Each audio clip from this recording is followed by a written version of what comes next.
السلام عليكم، ان شاء الله تكونوا بخير وعلى خير. اليوم جيتكم فيديو جديد وبوصفه جديده. الوصفه تاع اليوم عباره عن شطيحه تاع البيض والدجاج في طاجين طيبه على الجمر. تبعوني في هذا الفيديو نشوفوا خطوات الوصفه المقادير المضبوطه للوصفه تاعنا.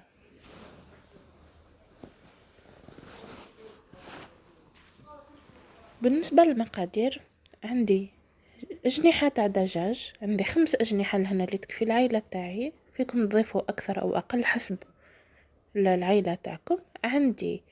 عندي فلفل حار، عندي كمية تاع زروطية قطعتها إلى شرائح، عندي 4 سنينات ثوم ونصف بصلة مرحية، وعندي هذا الموقد تاع جمر اللي بالدرجة تاعنا نسميوه الكانون، وعندي الطاجين، وعندي الزيت والزيت زيتون والتوابل والملح.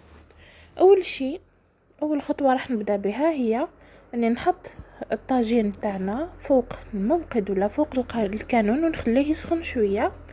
من بعد راح نضيف له الزيت، لا زيت صنقول عاديه، نضيف له كميه تاع زيت الزيتون،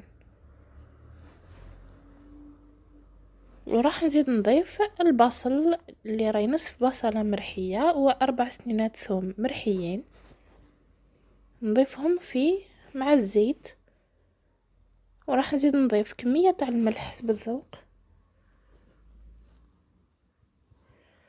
وراح نزيد نضيف التوابل. بالنسبة للتوابل ضفت نصف ملعقة صغيرة تاع الزنجبيل مرحي، ملعقة صغيرة تاع كزبر، ونصف ملعقة صغيرة تاع فلفل اسود، ونصف ملعقة صغيرة تاع كركم، وضفت ديجا نصف ملعقة صغيرة تاع كمون. راح نخلط المقادير تاعنا ونخليهم يتقلاو كما نقولوا، يعني الزيت تغلي مع التوابل. بعد ما بدات الزيت تغلي من سخنت، يعني الزيت هذه تاعنا مع التوابل، راح نضيف الدجاج، أجنحة الدجاج.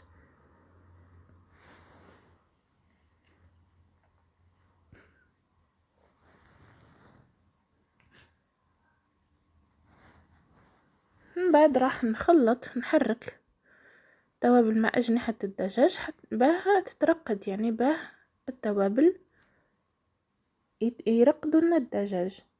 من بعد راح نضيف شرائح تاع زرودية اللي كنا قطعناهم من قبيل. بالنسبة للزرودية درت 4 حبات صغار، فيكم تضيفوا من 2 إلى 3 حبات كبار. كي تكون صغيرة درت 4 حبات. هذا هما المقادير تاعنا.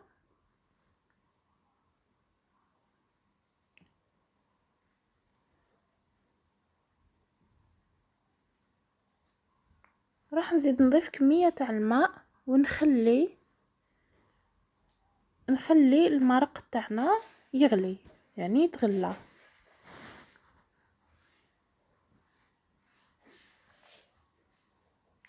بعد ما لحق المرق تاعنا لدرجة الغليان، ضفت ليه اوراق تاع رند. عندي لهنا اوراق صغيرة ضفت 3، اذا كان عندكم اوراق كبيرة فيكم تضيفوا وحدة تكفي. من بعد راح نغطي الطاجين تاعنا بالغطاء تاعو ونخلي الدجاج يطيب.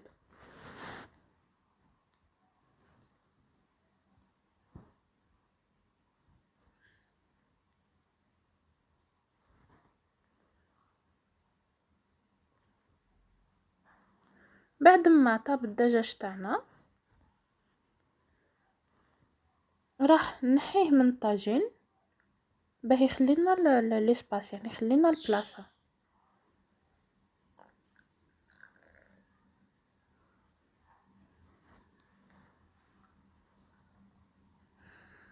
هنا نشوفوا المرق راه شرب، يعني نقصت لا كونتيتي تاعو. راح نزيد نضيف شويه نتاع الماء،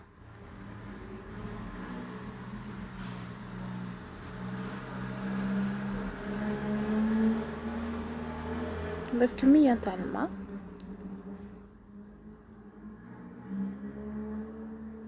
وراح نضيف شويه تاع الزيتون. هنا الزيتون لهنا انا جامي نغليه باه ما يروحش لو غو تاعو، ما يروحش الفوائد تاعو.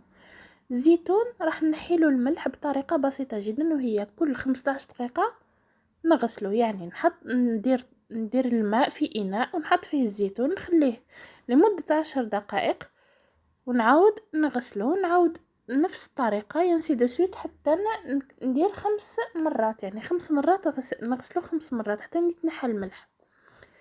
من بعد ضفت البيض، كسرت البيض في الطاجين تاعنا كما كنت تشوفوا.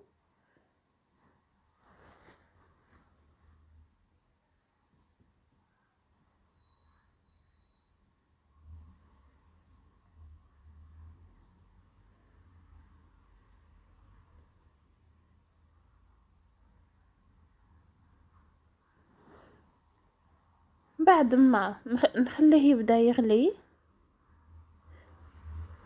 بعد ما غلى البيض بدا يطيب، راح نرجع أجنحة الدجاج اللي كنت نحيتهم من قبل، نحطهم فوق البيض تاعنا.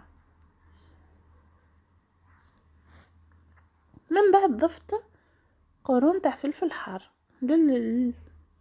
للوغو، للذوق، ونزيد نضيف شويه تاع دبشه ولا الحشيش كما يسموها في بعض المناطق تاع الجزائر، تكون مقطعه.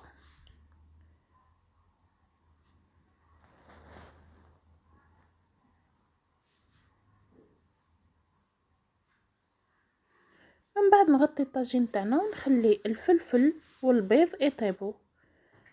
بعد ما طابوا لهنا، بالنسبه للطياب تاع فوق الكانون استغرقت لي مده ساعه.